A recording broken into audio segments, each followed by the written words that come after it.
Thanks, Brad. As you saw in those pictures, the winds caused quite a bit of damage across our area. Emily Matesic was out surveying the damage after the storms rolled through. She joins us live from Green Bay, where residents still have a lot of cleaning up to do. Emily. New this morning, Brown County law enforcement just wrapped up their second installment of a high-visibility OWI task force. Late last night and into this morning, police set up shop at Lambeau Field, where a mobile processing center was on hand for anyone arrested for drunk driving. If I'm a Kewaunee County resident, I can order any book, movie, DVD through Kewaunee County's library, and it's completely free, even if that item comes from a different county or a different state. It's when you physically go to a different county that things change. You can get a Brown County library card even if you live in Kewaunee County, but every item you check out here actually costs Kewaunee County money. Now, a criminal complaint has not been filed, meaning CARE has not been officially charged. The district attorney asked for 2 weeks for investigators to finish their reports and for results to come back from the state crime lab before he files that criminal complaint. The judge will bring CARE back in court next week, but if the district attorney needs more time, that may be granted. Reporting live in Green Bay, Clare, Kaley, Action 2 News. They do these training exercises to retool their techniques, and they're trying to move from more of a crowd control aspect to crowd management. Police say they don't know what happened to Ernest Moore after that, but they fear he may have taken a turn onto an unfamiliar Door County road and ended up in a situation like this one, an unbarricaded boat launch going straight into the water. David says with the growing popularity of the sport, it's essential for areas like Green Bay with the nearby Fox River to create access points for people to come out and enjoy it.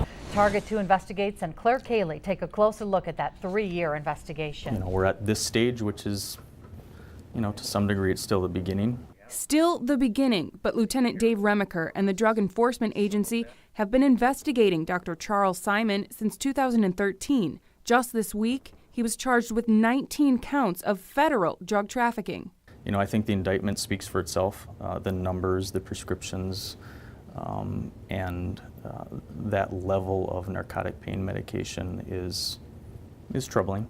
The indictment lists 19 appointments over the course of 3 years where Dr. Simon gave prescriptions for narcotics like oxycodone, morphine, and fentanyl in huge amounts. In just one of those days, the prescriptions he wrote totaled nearly 4,000 pills. I don't think a person walked to the pharmacy and left with a pail of 2,800 or 3,000 pills, but they were given a prescription on that date for that amount of medication.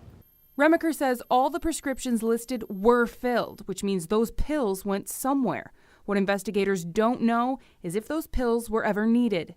Our concern in this investigation is to show whether this was given for a legitimate medical purpose.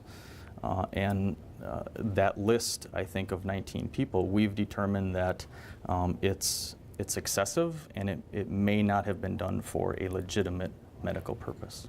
All in all, investigators hope these large amounts of opiates didn't attribute to our area's growing drug problems. Whether each one of these patients turned out to be heroin addicts, I can't say that, but people we talk to will tell us that it started with an injury or a surgery or a diverting of medication from somebody else, and for whatever reason they turned to heroin. Clare, Kaley, Action 2 News. We won't pedal, but we'll certainly ride. Ruth McCone and Margie Johnson have been friends for years.